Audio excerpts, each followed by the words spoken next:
the real children have nobody. I know, I've seen them. I've seen dozens of them. They have nobody. The only adults in their lives want to sell them, traffic them, and rape them. And so we must run to them. We must be their parents. If not us, who?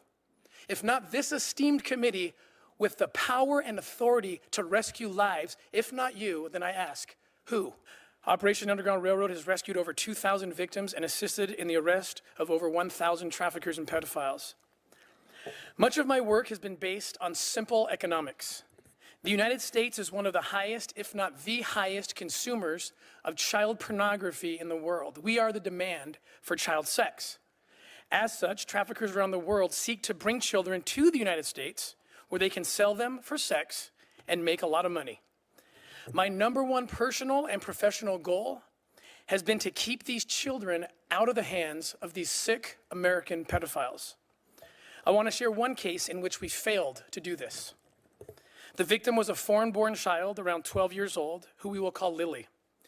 Lily was kidnapped south of the border. She was then taken along with several other children her age and smuggled into the United States, not through a port of entry, but rather through a part of the southern border without significant barriers or a wall.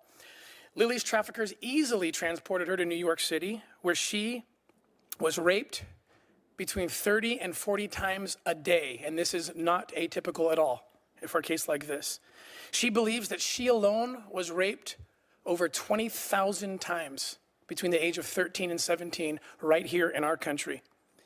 She eventually escaped, and my foundation is now caring for her as she prepares to testify in federal court against her captors. In accordance with U.S. laws, Lily, as a survivor of sex trafficking, she has been granted legal status, and we're helping her to complete the process of becoming a U.S. citizen. The U.S. Attorney's Office has requested that we not publicly share any more details about this case, as it's going to trial later this year. Recounting her experience, and this is key, Lily has often asked me a simple yet powerful question. Why was there no wall or barrier on the southern border for me? A barrier would have saved me. What is she talking about? It's pretty simple what she's talking about. I've been quite surprised of late to see politicians and others who are opposed to building barriers and walls hail the successes of drug seizures and rescues at ports of entry and using those successes to say, see, we don't need walls or barriers, we have ports of entry. The bad guys come through ports of entry. In fact, we don't have ports of entry without walls. The walls are the thing that compelled Buchanan to take that child into the port of entry in the first place. From his vantage point on the night of July 3rd, 2006, with this poor slave child captive in his van, he only had one choice, the port of entry.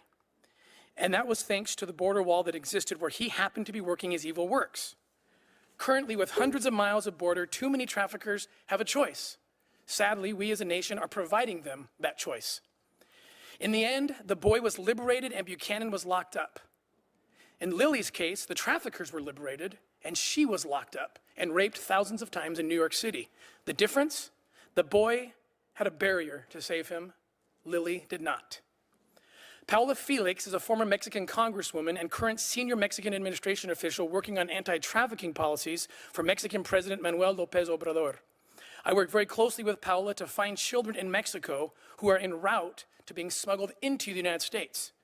Responding to the debate over border barriers, Felix declared, quote, "It is very disappointing to me that people in the United States would ignore or downplay the many Hispanic children being smuggled into the United States outside of legal ports of entry and forced into the hell of sex slavery. Mexican authorities have uncovered at least 19 different land-based smuggling routes where victims are taken and trafficked for sex in the United States. Downplaying the crisis discourages U.S. officials from employing every tactic available to rescue them during the small window of time that they can.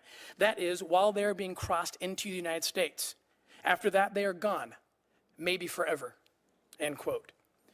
As I conclude my remarks, please join me in a mental exercise that I employ often to ground me and focus me.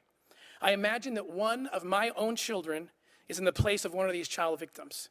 I have 9 children, including 2 that my wife and I recently adopted from Haiti after having liberated them from traffickers, so it's something easier for me to do, and I know it's a difficult thing to do, but please, just for a moment, please imagine that one of your children, your grandchildren, nieces, nephews, dear friends has been kidnapped and is currently in Mexico being transported transported north with an evil scheme to smuggle them into the United States and force them into these black markets that we are discussing.